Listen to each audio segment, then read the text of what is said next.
To kickstart this event, I would like to invite Dato Ami Moris, Chair of the 30% Club Malaysia, to give her welcome address.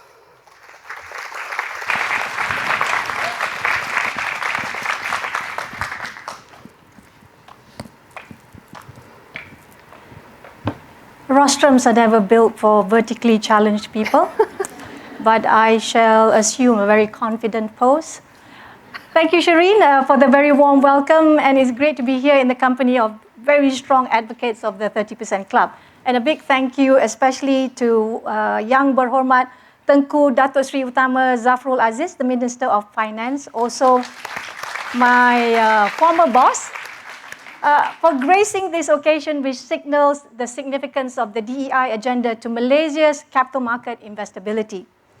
Today's event is to celebrate the women who have risen to the call of leadership in boardrooms and who have successfully undergone the board mentoring scheme, which is led and coordinated by the 30% Club strategic partner, PwC. Yay, PwC. Okay, today, close to 100 women have successfully become board ready from this 9-month program, with close to 40% having secured seats on boards, together with the support of our partners, Lead Women and ICDM.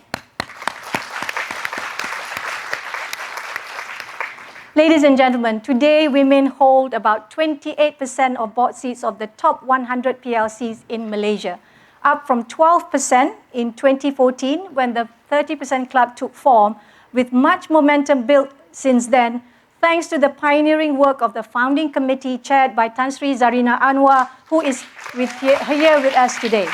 Thank you. Thank you, Tan Sri Zarina and all the pioneering members. Similarly, for all PLCs on Bursa, we have doubled the number of women since 2014, from 10% to 20%.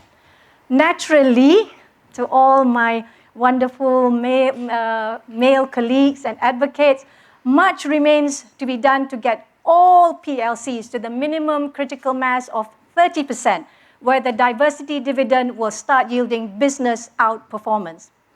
In other words, while we only need another 16 board seats to be filled by women for our top 100 PLCs to reach the 30% milestone of meaningful gender diversity, we need to have 700 women for board seats of all PLCs.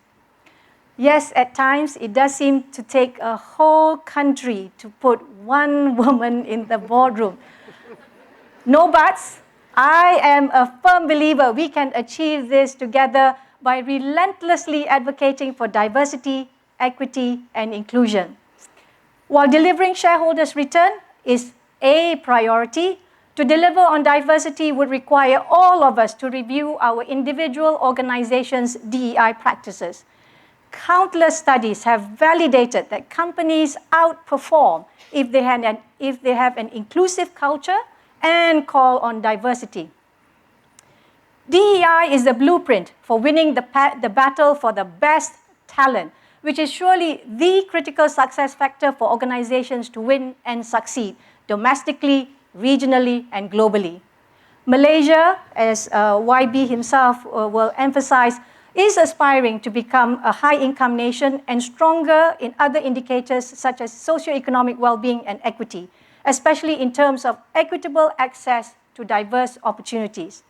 Moving up the global value chain requires our companies to be competitive and investable, which must begin at the board level and senior leadership. Apart from having the right competencies, we are seeing the need for board members to have the moral courage to do what's right rather than what's expedient.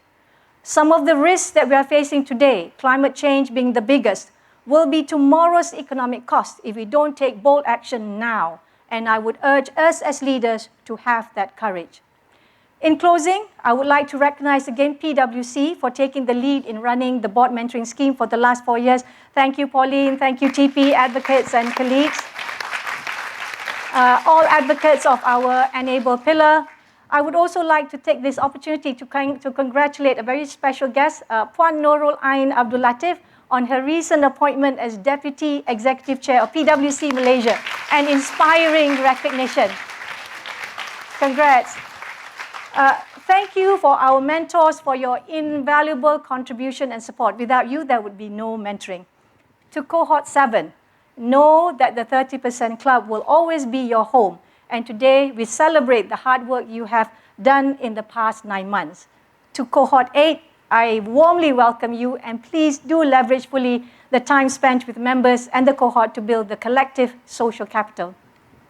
Ladies and gentlemen, to explore how we accelerate is the emphasis here, our DEI ambitions in the bigger quest to elevate Malaysia's investability, I warmly welcome YB Minister of Finance, Tengku Zafrul, on the stage. Thank you, YB.